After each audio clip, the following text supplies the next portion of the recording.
Really, the freedom schools in Mississippi, the freedom school idea, as it came to me, grew out of two things. One was the obvious discrepancy between black schools and white schools. You could go into a black school, and what surprised me when I first came to Mississippi, at least up in the Delta, if you were driving, you would see these brand new schools in the black community. But when you went in the schools, the labs didn't have microscopes, the library didn't have many books, there were not much to really help provide a meaningful education to the students. They were really shells designed to keep up the pretense of separate but equal. And the kind of education they offered students was what we came to call sharecropper education. And the schools were also designed to generate in the students who attended them a sense of inferiority.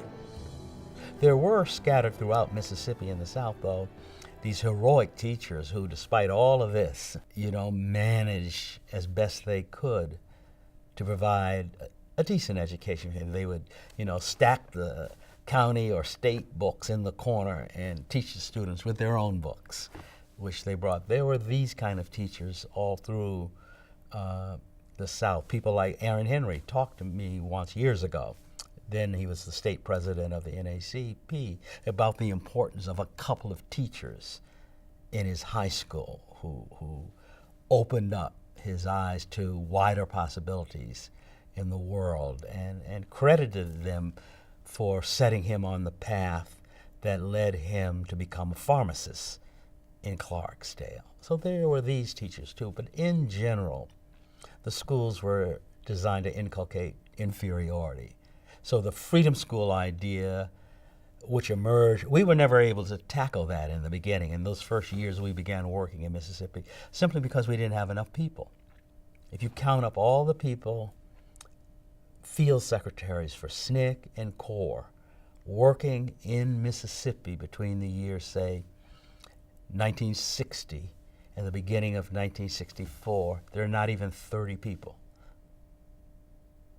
that were doing. So there was no capacity to do anything really meaningful with education except help people understand the literacy test that they would have to take in order to get registered to vote. What the 1964 Summer Project, or Mississippi Freedom Summer, did was provide us with the human resources in all these college students who were coming down. And the second part of the reason I wrote the proposal for the Freedom Schools, aside from all the problems with education in Mississippi, it was because I knew upwards of 900 students were coming to Mississippi from some of the finest colleges and universities in the United States. To my way of thinking, it offered an opportunity to begin to experiment with education. You could use these students, one, for remedial work in reading, writing, and arithmetic. And you could also use these students to begin developing in these Mississippi students a consciousness about what was possible in the world. You could use these students to open up these Mississippi students to the idea that there was more to life than being a sharecropper or being a house cleaner or a cook. You couldn't solve the problems of the kind of educations really needed to equip the students with what they needed in an industrial society, but you could crack the door open a little bit. There were roughly 3,500 students around the state in something like 30 or 40 schools, which was about double the number of students we expected. And what was really interesting was we always thought of the schools as schools for young people, middle school kids, high school kids, maybe some primary school kids. But we also found that the schools were attracting grown-ups who wanted to learn how to read and write, or could read and write a little bit and wanted to learn more we hadn't anticipated that in addition to students, we'd have grandmothers, and aunts, and uncles, and mothers, and fathers participating in the schools.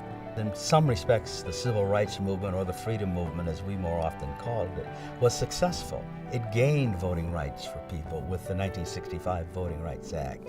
It gained access to public accommodations with the 1964 Civil Rights. The one big issue that the civil rights movement, one, barely addressed, and two, remains unresolved, is education. Specifically, quality education in public schools. Because you can get quality education in private schools. And education, in some ways, is more important now than it was in the 1950s and 60s, because you could really work and get a decent salary in a factory without much education. It's a civil rights issue.